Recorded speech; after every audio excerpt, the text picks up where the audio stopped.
everybody, Livingston here. Today we're jumping into Season 3, Episode 2 of The Twilight Zone. The Arrival came out September 22nd, 1961, and it's one I haven't seen before. But before we get started, let's jump into your comments and see what you had to say about last week's Episode 2. Chris Lawson says, this is a favorite episode of mine as it speaks on so many levels, and then maybe I love it because you have a young Charles Bronson alongside a brunette Elizabeth Montgomery. Gorgeous. At its most basic level, this story shows don't believe everything you see and are taught, as the two are more in common with each other than those pulling the strings.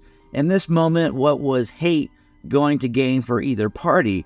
The male character let go of the nonsense right away, as he probably didn't want to fight to begin with, while the female character held on a little longer and took a minute to shake off the programming. And in the end, it showed that two working together would be better off than two at odds. A lesson modern society could use a refresher course on.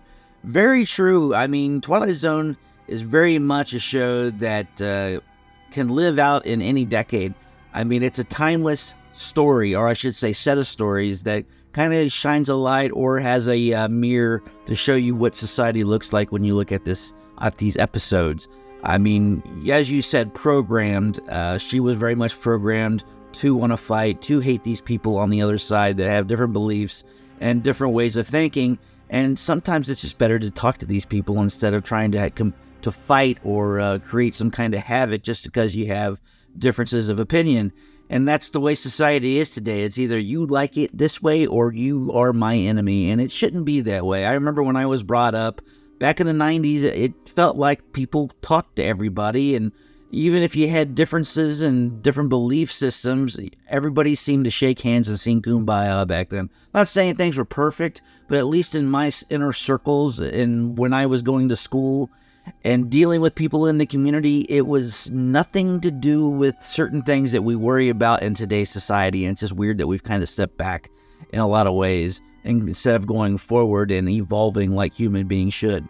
But that's just the way it is. Some things will never change, just like the song, I guess. But thanks for the comment. Very much appreciate it. And let's go to Jordy J. Homer, who says, I always assumed that The Simpsons' portrayal of Charles Bronson was over the top, but clearly it isn't. No, Charles Bronson definitely not that way. He was just the way Charles Bronson was, and he just kind of became a caricature there in the end when he was doing like the Death Wish movies, like 2 through... I don't know how many they ended at, like 5? Yeah, I loved Charles Bronson back in the day when he was actually in this era in the 60s and 70s and a little bit in the 80s. But, you know, it's cool to see these people kind of shine in these episodes when I didn't even know that these episodes existed with them in it. So it's pretty great to see Charles Bronson in something I haven't seen before. Charles Stewart 8009 says, I haven't seen this one in years, but I too thought something more exciting happening at the end. Oh well. Hey, I mean, it's just the way it is. A lot of episodes are like that in the Twilight Zone, where it kind of leaves it to go, what would happen if you continue this story? And they kind of did it with some episodes, because they took stories like the one, 22, ended up being a kind of the start off point from Final Destination. There was a few other episodes that dealt with movies where they took the beginning of it, or at least the simple story, and elaborated it more into something bigger and a little more grander. But this was one of those stories which they just kept going with, and it was labeled as a love story, so they should have continued on the love story, showed how it progressed into them maybe becoming a family at the end and repopulating the earth. But, you know, who knows? But just like a lot of Twilight Zone episodes, it leaves you asking, or I should say, it leaves you wanting more. And definitely, that's the job of a TV show, I suppose. Thanks for the comment. Gerald McBoing Boing 7401 says, something you said made me think of a line of dialogue from the film Shenandoah, 1965, which was about the Civil War. It brings a lump to my throat every time I hear it. Near the end of the film, Jimmy Stewart's character, Mr. Anderson, visits his wife's grave and says to her, I don't even know what to say to you anymore, Martha. There's not much I can tell you about this war. It's like all wars, I guess. The undertakers are winning, and the politicians who talk about the glory of it. The old men who talk about the need of it. And the soldiers, well, they just want to go home. It's very true. It's sad about most wars. I should say maybe every war is like this. And there have been a scattering of wars throughout history where people wanted to go into it for a good reason. I would say maybe World War II was probably the last war that I believe had a decent reason as to why America wanted to jump into it, because our allies were being invaded by a horrible dictator that were killing millions in his path to taking over the world, basically. It's pretty crazy that this one little country wanted to do so much, and they ended up creating so much havoc that it's nuts to think about in today's terms. But I mean, there's a lot of war and stuff going on today, and I hope it doesn't get any worse. But we'll see what happens in the future, I guess. But yeah, it's just a tried and true statement that you basically stated from a movie, Shenandoah, about war. And it's very much true when it comes to the politicians and them wanting to push for it because it puts more money into their pockets. And most people just don't want it. I mean, I would say maybe 99% of the world has no taste for wanting to go to war. It's just this 1% that just they want to kill and destroy and create mayhem wherever possible, I suppose. And some of it is for religious reasons, and other reasons it's mostly because of greed. Greed is maybe the number one issue for war, and it's just sad to say, really. But hey, again, evolution. Maybe we'll get there. Maybe we'll blow ourselves up, but we're all in this together, I suppose. Thanks for the comment. Jonathan Stein says, this episode pretty meh in my opinion, but still a decent start to arguably the best season. Well, if you think this is the best season, I'm looking forward to jumping into the rest of the episodes.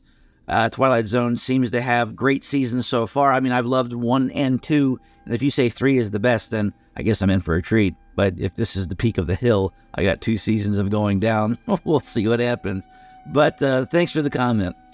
Gene Everett 33 says, Season 3, let's go. Yep, let's go. And with that being said, let's jump into the episode and see what we're getting into. The Twilight Zone.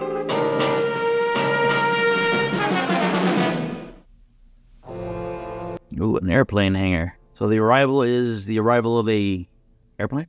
Its official designation, a DC-3. Now, most airplanes take off and land as per schedule. Now, yesterday morning, this particular airplane ceased to be just a commercial carrier. In just a moment, we're going to show you the tail end of its history. And you and Mr. Sheckley here of the Federal Aviation Agency will assume the problem of putting them together. That mystery. This we offer as an evening's hobby, a little extracurricular diversion, which is really the national pastime in the Twilight Zone. Oh, interesting.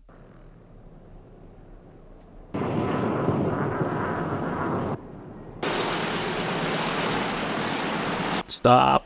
Bird. There you go. Cut it off. I've heard of people walking into propellers, and I just can't fathom to not know that there's a propeller going as fast as it is. And you would try everything to stay away from them, but people still do it, just like getting hit by trains. I don't understand it unless you break down on the tracks, then that's another issue. What about it? You dead asleep or what? So the plane landed, came to a stop, but I'm guessing there's nobody on board. No luggage. Hey, George, what's going on here? There isn't any luggage. You better come in here and check me out. Look, I don't know what your problems are, but I got a potful. You're gonna have to tell the passengers the luggage has been... There are no passengers. There aren't any passengers. Come here. Dear God. What an easy day. Not to deal with passengers or luggage. Consider this one an easy load. Get Bankston in operations. Hope he lets me finish the story before he has me committed.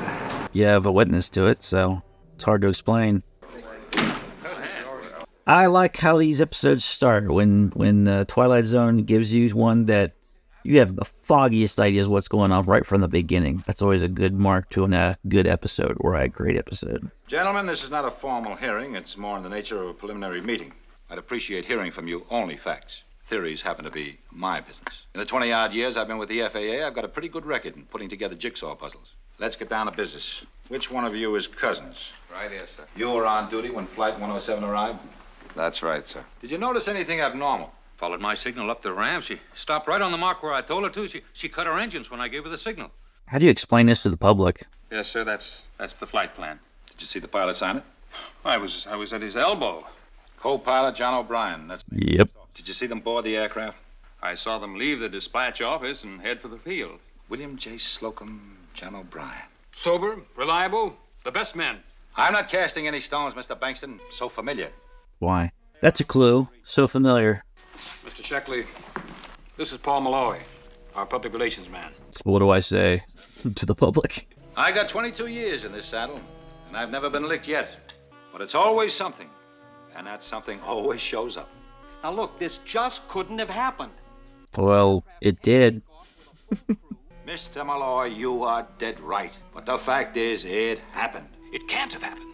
An airliner couldn't land that perfectly with nobody controlling it. A legitimate, valid, believable, understandable explanation. I wonder if we're going to get one at the end of this. These 13 people had parachutes. Now, they kept them in the... Yeah, but who stopped the plane?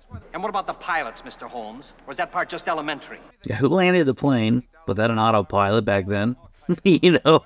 I'll tell you this, though. I get spooked just standing around here. All those empty blue seats just staring at you. Now they're empty. No one's staring. It's just your imagination. Theorizing now for 6 solid hours. I've had every news service, every television network, and a couple of professional mind readers trying to figure out what the great big mystery is we're supposed to be hiding in here. And Sheckley and the government are going to take our franchise away from us. Well, he makes valid points, but all you have to do is just tell the truth and hope to God that none of that bad stuff happens to you. Asking me for a definitive statement as to where their loved ones are who took flight. Yeah, that's more important than telling the media what the hell's going on. You say you haven't even had one inquiry yet? Now that's weird, isn't it? Not a single inquiry. The ship arrived only 6 hours ago. Maybe they haven't had time to miss anyone. So no one's asking. No one was there to pick anybody up? Someone would have made an inquiry by now. Yeah? Let me start looking into some family members. There goes that old feeling again. What feeling? Passenger manifest. The names look so familiar. What did he think he was going to jump into? You said something before. What do you mean, about the parachutes? You looked inside the plane and you saw the blue seats. Uh-huh. But when I first looked in the plane, the seats were brown. I remember thinking how faded they were, but they were red. What is all this nonsense? That's weird. What's up with the tail number? You see a number on that tail? Of course I see a number. N67588. Hey, Robbins, do you see that same number on the tail? N804758. So, Gentlemen, I have a theory. okay. Any one of you ever hear of mass suggestion? A kind of hypnosis. I don't think this aeroplane is really here. Okay. Every one of us had a little hypnosis performed on it. Someone somewhere told us that a DC-3 is inside this hangar and that it landed this morning. Interesting hypothesis. One of us sees the seats as blue, another sees them as brown. How to explain it just being there? I read one number off the tail. 2 other guys reads 2 others. Don't you understand what I'm trying to say? No. This particular aircraft doesn't exist. Mad. It's no illusion. It's here. I can feel it. It's here. What about the people on the manifest? Will you roll the plane outside and start the engines? Are you sure you know what you're doing? I know what I'm doing. If this plane is imaginary, then so are those engines. And so are those props. So if I stick my hand in them, nothing is going to happen. Oh, man. Put a stick in there or something. And those props are real. Make sure you notify my wife. Go ahead. Do it. You're putting a lot of faith into, this being fake. Sure you want to do this? I mean, I would, like, put a piece of paper or maybe throw your coat. Something. Here we go. We're not going to see no blood, guts, and gore. This is a 60s show. And the survey says... Whoa. So where'd he go in the pilot seat? Well, gentlemen, I believe I've proven my point. Uh-oh. They're all fake. Okay. Bankston, Malloy, Is it all fake? Cousins! Robbins! Bankston! Malloy! Hey, where are you people? Hey, Bankston, where are you people? Is anybody here? Bankston, what happened? What are you talking about? Huh. You're Sheckley, aren't you? He doesn't know him. Aren't you Sheckley of the FAA? Who do you think I am? Going on? What is the problem? Huh. Bankston, are you off your rocker? 1 minute there's a hangar full of men in an aircraft, the next minute I prove that not only doesn't an aircraft exist, but... This is weird. What else didn't exist? Mr. Sheckley, are you drunk? Nope. Or are you sick or what? Just are questioning his sanity. Bankston, where's Malloy? Who are you? You better get up and zero in your boss here as to the cause and effects of insanity. You... Hollywood Starlight on tour. beautiful young movie starlet is shown here arriving on Trans-East Airline Flight 107. What's going on? Who is this guy? How could they say it landed and everything when... On what? You know this guy? Didn't that flight arrive with nobody on it? You mean to stand there and tell me you're not missing an aircraft? Nope. So what the hell happened? How could that be? You never missed a flight 107? That's right. You were the examiner on that one. We lost just one flight. In some 20-odd years, just one. Flight 107. Flight 107. Okay. 17 or 18 years ago. Well, what happened to her? Lost in the fog. Never found. You never found her? Never found her. How? But that was one case you were never able to button up. I guess he was so guilty. Was lost, presumed crash for reasons unknown. Mr. Sheckley, why don't you let me drive you home? Was he a completist? He's like, oh, I need to know. But I never been licked on the case yet. You've always found the causes. Always. It's like he suppressed the memory and it just bubbled back up to the surface. I never been licked on a case yet. We've always found the causes. Always found the causes. We've always found the causes. I've never been licked in a case yet. All right, well, should probably get back to reading your newspaper. 13 people. What happened here? Hey, Flight 107! Why didn't you make a contact? Why did you leave a clue? Why didn't you ever tell anyone what happened to you? A mystery that landed in his life and then turned into a heavy weight, dragged across the years to ultimately take the form of an illusion. Now that's the clinical answer that they put on the tag as they take him away. A ghost ship in a fog-enshrouded night on a flight that never ends. Then you're doing your business in an old stand in the Twilight Zone. Well, that was The Arrival. Gotta say, it really kept my interest all the way through until the very end. Didn't know what was going on. Very nice touch that the guys he was talking to ended up being not real, not the versions that he thought were real until he walked into that office and it turns out these are just people he's seen around and I guess they just became part of his hallucination. It's crazy to think that he ended up manifesting this entire event and believing that everything he was going through ended up not being real at all. And it just happened to be something that he just kind of suppressed within himself because it was something that he failed at and it was so much inside of him, and I guess it just ate at him to the point where it came out into a manifestation of something that just haunted him. And it was kind of sad, and it kind of reminded me of season 2 episode 1 where the guy ended up losing his entire crew and they found the plane years later, and I guess the news of the plane ended up being found was what made him kind of snap and kind of go into a coma, which made his consciousness go to where the plane was found and kind of reliving his old crew, the ones that were lost to time. And it kind of follows those same beats, but this one was just like pure, you're seeing stuff, dude. You're off your rocker. You probably need to go get some help, talk to a psychiatrist about it, because it's not good to suppress things like that. But anyways, let's jump into some trivia and see what it took to get this episode off the ground. A tragic coincidence connected with this episode. At one point, Sheckley deliberately walks toward a moving propeller blade. The episode's director, Boris Sagal, would be killed in 1981 when he accidentally walked into a helicopter's moving blades. Well, that sucks. We were talking about that earlier.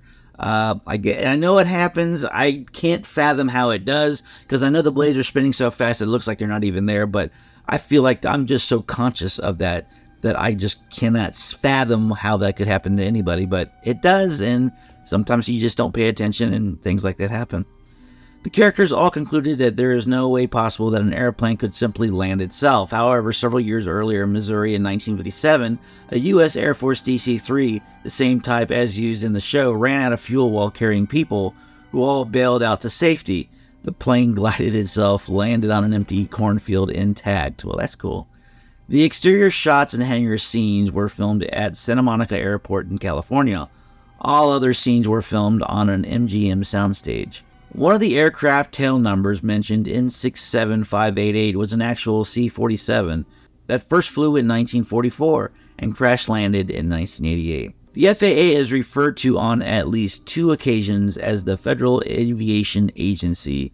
Its correct name in 1961. The designation was changed in 1966 to the modern-day Federal Aviation Administration. The first shot in the scene where Sheckley is inspecting the airplane is a single take that lasted 2.5 minutes. I didn't catch that, but it's cool to know.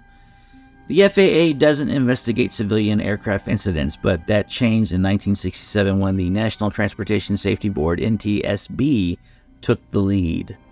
Originally intended for the second season of The Twilight Zone, well, it probably would have made that second season better because I think it's a very strong episode. This was adapted for the Twilight Zone radio series hosted by Stacy Keach. In his introduction, Rod Serling says the word airplane 5 times. He and the other characters pronounce it aeroplane like a British speaker would say but spell aeroplane. A modern speaker would say airplane. The flight crew is named as Captain William J. Slocum and co-pilot John O'Brien. Well, that's it for this episode. Let me know, comment below what you thought of it, and I will go over to your comments in next week's episode. And until next time, see you later.